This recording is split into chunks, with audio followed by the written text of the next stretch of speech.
Hai, selamat pagi, siang, sore, malam teman dengar. Kembali lagi denganku Ilham Hadi. Dan sekarang aku akan melanjutkan pembacaan novel Pergi karya Terelie. Sekarang sudah bab 5, judulnya Aplikasi Keluarga Tong. Di bab kemarin kita sudah mengetahui beberapa rahasia yang sudah terbongkar yang diutarakan oleh Tuan Salonga. Dan apakah ada lagi rahasia-rahasia tersembunyi yang akan terbongkar di bab ini? Menarik untuk kita cari tahu. Tapi sebelum itu, untuk teman dengar yang suka dengan sebuah film atau tontonan film atau pembahasan tentang film, by the way, aku juga memiliki sebuah konten lain selain video ini, selain channel ini, yaitu di channel YouTube Framium, di mana aku akan membahas tentang dunia perfilman. Jadi kalau untuk teman dengar yang suka dengan pembahasan tentang film, silahkan mampir ke YouTube-nya Framium. Ini linknya ada di atas ini. Insya Allah kalau aku bisa ngeditnya, insya Allah ada di atas itu. Langsung saja kita masuk ke pembacanya. Untuk teman dengar yang ingin tahu cerita dalam novel ini tapi tidak ada kesempatan untuk membaca, silahkan duduk dengan tenang, rebahan, atau cari posisi yang paling nyaman menurut teman dengar sekalian, dan dengarkan saja. Pergi. Bab 5. Aplikasi Keluarga Tong. 6 jam berlalu di atas Samudra Pasifik lebih lengang. Salonga beranjak tidur setelah bercerita, bilang tubuh tuanya butuh istirahat. Kehilangan selera membahas lebih lanjut kisah masa lalu itu. Saat Yuki dan Kiko terus kepo bertanya, Salonga menutup wajahnya dengan topi koboynya, tanda tidak mau lagi diganggu. Si kembar berseru kecewa, persis seperti dua anak kecil yang kehilangan dongeng pengantar tidur. Tidak tertarik mengobrol dengan si kembar, White pergi ke kursi depan, membersihkan peralatan marinirnya serta senjata AK-47, mengelapnya sepenuh jiwa seperti sedang merawat kucing kesayangan. Senjata itu favorit. White mendapatkannya saat bertugas di Irak, sebelum pensiun dini membuka restoran di Hong Kong. Si kembar bosan, tidak ada lawan bertengkar, tidak mengantuk, dan sungkan mengganggu tidur Salonga. Pindah ke kursi belakang, membuka gadget, sepertinya bermain game online berdua. Mungkin Candy Crush atau COC. Mengisi waktu, masih beberapa jam lagi kami mendarat di Hong Kong. Aku meniru teladan si kembar, mengambil laptop di bagasi kabin. Pesawat jet ini tersambung dengan internet kecepatan tinggi. Ada banyak pekerjaan yang harus kulakukan, dimanapun, dalam kondisi apapun. Zaman sudah berubah. Tidak seperti tauke besar sebelumnya yang mendapatkan laporan pekerjaan secara lisan di ruangan kantor atau menunggu kiriman dokumen. Aku telah lama menggunakan beberapa aplikasi khusus keluarga Tong. Terlindungi oleh enskripsi tingkat tinggi, seluruh urusan bisnis keluarga tersambung di sana. Setiap anggota keluarga memiliki username dan password sesuai level akses masing-masing. Cerita Salonga barusan sebenarnya membuatku berpikir banyak. Tentu saja, tapi tidak ada waktu untuk bersikap sentimental. Aku mengklik layar laptop. Ini sudah pagi di kotaku. Parwes seharusnya telah mengirimkan laporan harian. Buat kalian yang belum tahu siapa Parwes, dia adalah CEO alias Direktur Utama, pimpinan tertinggi seluruh bisnis legal keluarga Tong. Setidaknya ada 40 perusahaan raksasa, mulai dari bisnis retail, perbankan, keuangan, manufaktur, otomotif, penerbangan, perkapalan, semua ada di bawah kendali Parwes. Tauke besar dulu mengangkat Parwes dari panti asuhan saat usianya 14 tahun, keturunan India. Tauke terpesona melihat kejeniusannya. Semudah itu, Parwes mengalahkan seorang Grandmaster dalam kompetisi catur internasional. Dia pintar, berbakat, berani, dan amat setia. Tambahkan, Parwes tidak menyukai kekerasan. Tak sekalipun Parwes memukul, bahkan memukul seekor lalat. Tauke menyekolahkannya setinggi mungkin, melatih insting bisnisnya, menyiapkannya sebagai salah satu anggota keluarga Tong paling penting, melengkapi puzzle masa depan keluarga Tong. Aku menatap layar laptop, membuka laporan dari Parwes. Pertama-tama, memperhatikan harga saham perusahaan keluarga Tong di berbagai bursa seluruh dunia. Juga kurs mata uang, bursa komoditi berjangka. Memperhatikan grafik dengan cepat. Dilanjutkan membaca eksekutif summary. Isu-isu terpenting, masalah yang belum diselesaikan, dan hal lain yang butuh perhatian terdaftar di situ. Ada 20 poin. Tidak ada yang penting, business as usual, tapi ada satu yang menarik perhatian. Aku menandai tentang rencana penandatanganan MOU pembelian 190 pesawat udara komersil di Paris, langsung dengan presiden negara tersebut. Aku menulis komentar di situ. Pastikan Rusdi mengingatkan posisi keluarga Tong dalam pembicaraan empat mata dengan presiden. Sekaligus bilang ke Rusdi, sempatkan bertemu dengan keluarga Lilian Arnault, penguasa shadow ekonomi Prancis. Bilang, aku bujang, tauke baru keluarga Tong, mengirim salam hormat dan penghargaan. Aku akan menyempatkan berkunjung ke mansion mereka suatu saat. Balasan atas kunjungan mereka beberapa tahun lalu ke tauke sebelumnya. Aku menekan tombol klik. Pesan itu langsung melesat dalam aplikasi. Tiba di layar Parwes jika dia sedang memegang gadget sekarang. Masih ada isu-isu yang harus kutanggapi, termasuk mendelegasikan tugas ke beberapa anggota keluarga lainnya, meminta informasi tambahan, cross-check, serta keputusan-keputusan lain. Juga menyetujui beberapa dokumen secara online. Dulu, aku tidak menyukai pekerjaan administrasi seperti ini. Aku lebih suka menjadi penyelesai konflik tingkat tinggi keluarga Tong. Tapi posisi baruku memaksa hal tersebut. Aku tauke besar, muara semua urusan administrasi ada di tanganku. Karena zaman sudah berubah, sejak berkuasa di keluarga Tong, aku mengubah banyak pendekatan bisnis. Kami bukan lagi penguasa shadow ekonomi yang kuno. Kami telah menggunakan sistem yang lebih canggih.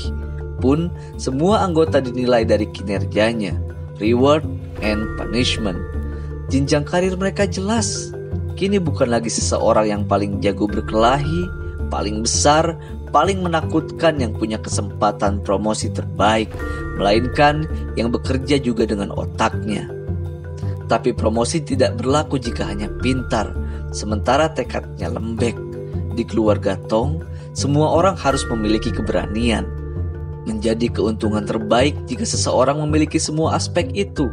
Otaknya brilian, hatinya berani, dan ototnya juga terlatih. Mataku berhenti sejenak ke sebuah lampiran file berukuran besar. Kuklik file tersebut. Parwes akhirnya mengirimkan rancangan pembangunan kota satelit di dekat ibu kota. Desain yang bagus dikerjakan oleh firma arsitektur kelas dunia. Itu proyek mega raksasa, menguasai lahan nyaris 3.000 hektar. 20 tahun setelah selesai kelak, kota satelit itu bisa menampung 5 juta penduduk sekaligus, pusat perdagangan baru, dan markas baru keluarga Tong. Dari luar, proyek tersebut memang dikerjakan oleh perusahaan resmi, developer ternama, tapi sebenarnya itu milik keluarga Tong. Penghuni, pemilik rumah, gedung perkantoran, dan fasilitasnya tidak tahu menau, dan memang sebaiknya mereka tidak perlu tahu. Hei, siapa yang mau tinggal di kota satelit milik mafia? Tidak ada. Termasuk tidak akan ada yang mau menabung di bank terbesar jika tahu bank itu sejatinya milik penguasa shadow ekonomi. 1 jam berlalu tidak terasa. Aku mengusap wajah, melemaskan tangan, meluruskan kaki. Menyibukkan diri seperti ini tidak terlalu efektif. Aku memang bisa melupakan sejenak cerita Salonga, tapi tetap saja kepalaku memikirkan banyak hal. Siapa yang tahu kisah itu lebih detail? Siapa yang bisa mengonfirmasi bahwa Bapak memang pernah menikah sebelum pulang ke Talang? Siapa? Itu pertanyaan terbesarnya. Memantul-mantul di kepalaku. Tauke besar telah meninggal. Tidak bisa kutanya-tanya. Dia jelas pasti tahu tentang itu. Atau Kopong, Dia adalah kawan terdekat Bapak yang menemani Bapak pulang melamar Mama. Tapi Kopong juga telah meninggal. Siapa yang masih hidup dan tahu kejadian tersebut? Apakah ada jejak, catatan, atau tempat yang bisa kukunjungi? Aku menyisir rambut dengan jemari. Suara ping pelan terdengar dari laptop. Itu dari Parwes.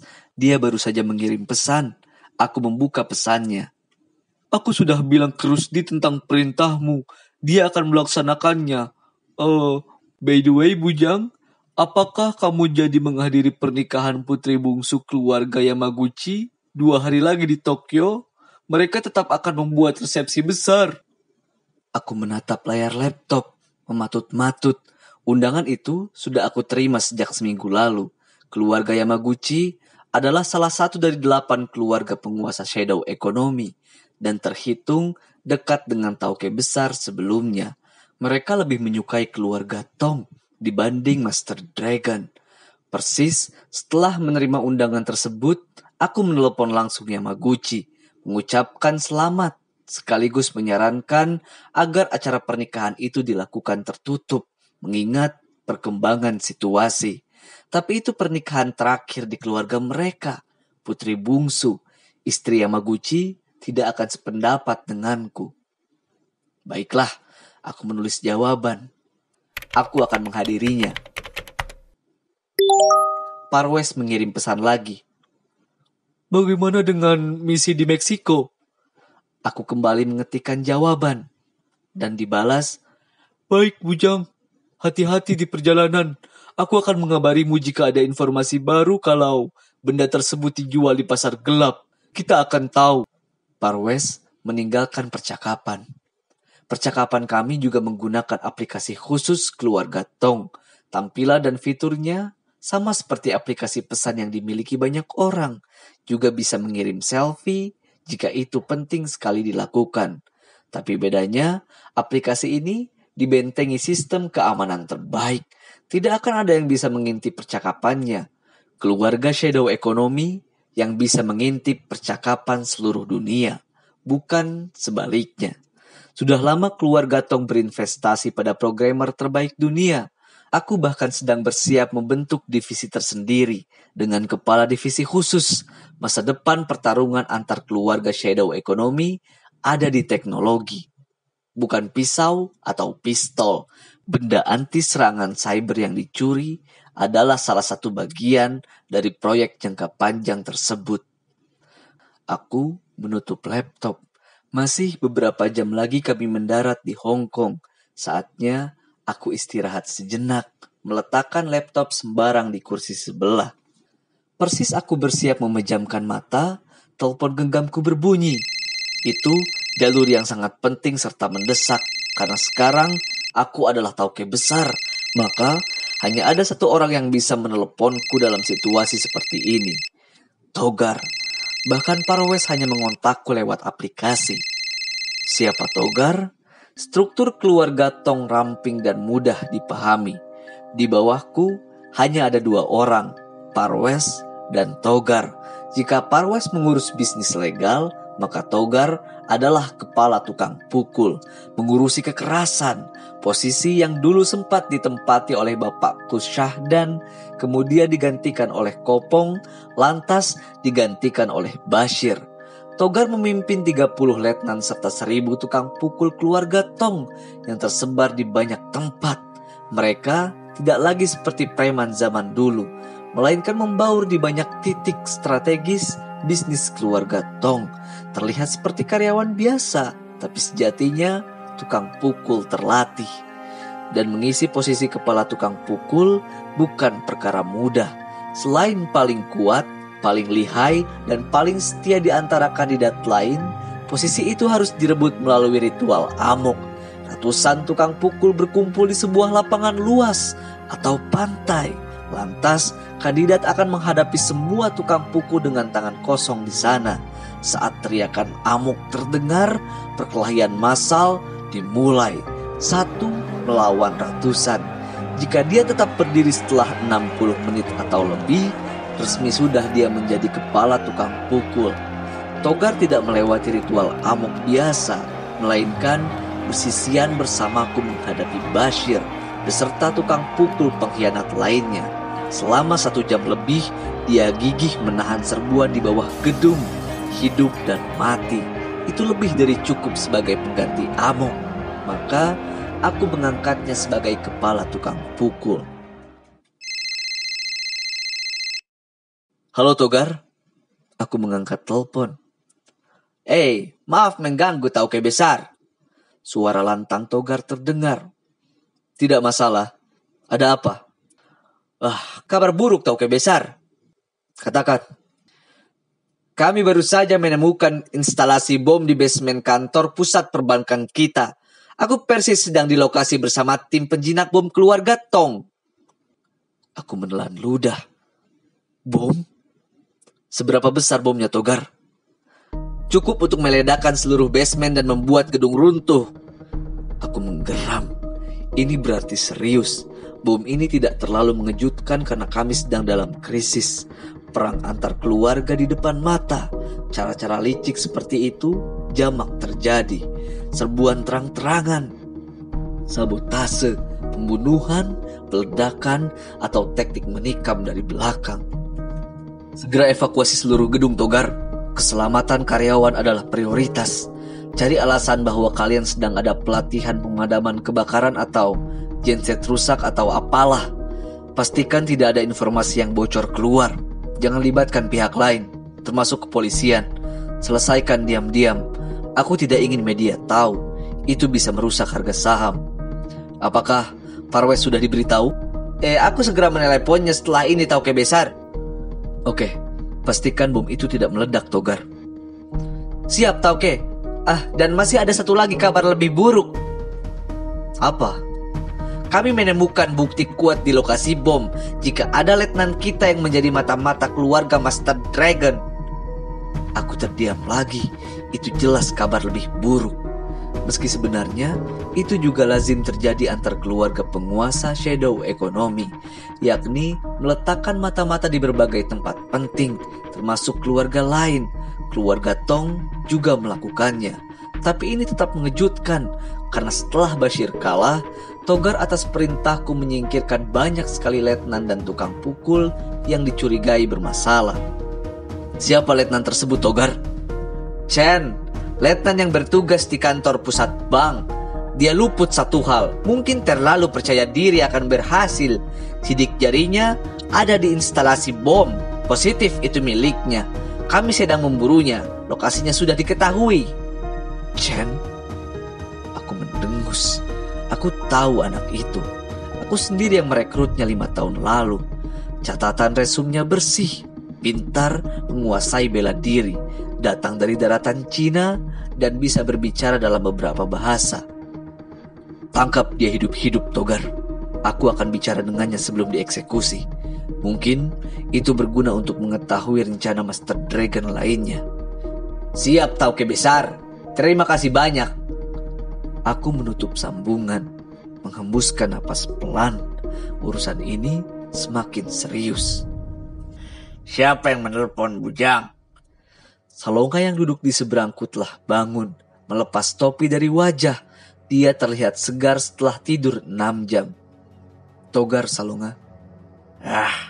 Nampaknya Master Dragon telah tiba di kota kalian, bukan? Aku mengangguk. Belalai mengerikan Master Dragon telah tiba.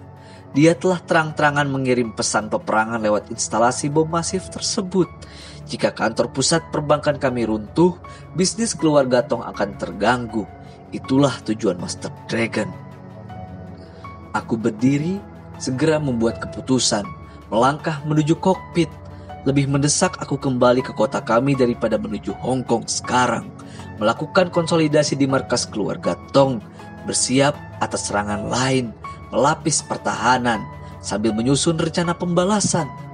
Aku juga tidak tahu, dari 8 keluarga penguasa shadow economy, ada berapa yang bersekutu dengan Master Dragon untuk melawan keluarga Tong. Urusan lain bisa ditunda. Ada apa Tuan Salonga? Yuki menatap punggungku. Si kembar kembali ke kursi semula saat tahu Salonga telah bangun. kenapa bujang ke kokpit? Kiko menambahkan. Perang telah dimulai. Begitulah. Salonga mengangkat bahu. Si kembar saling tatap. Aku di depan membuka pintu kokpit. Point of destination baru, Edwin. Batalkan ke Hong Kong. Kembali ke kota kita. Edwin menoleh, menatapku sebentar. Baik, Cap. Point of destination baru. Dia segera menggerakkan tuas kemudi. Moncong pesawat jet berubah haluan menuju selatan.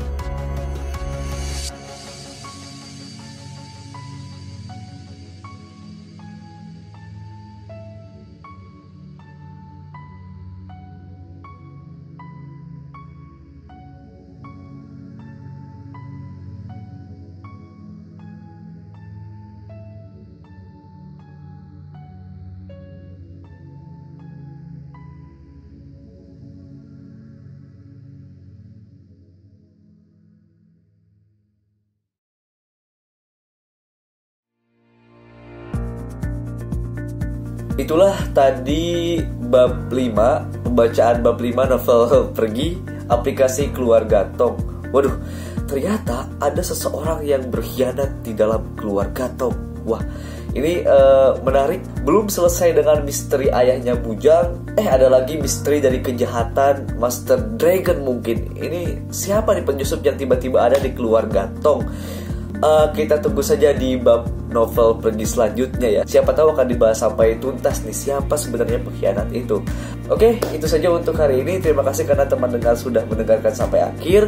Jangan lupa klik like, share, dan subscribe jika suka dengan video ini. Aku Ilham Adi dan bye-bye.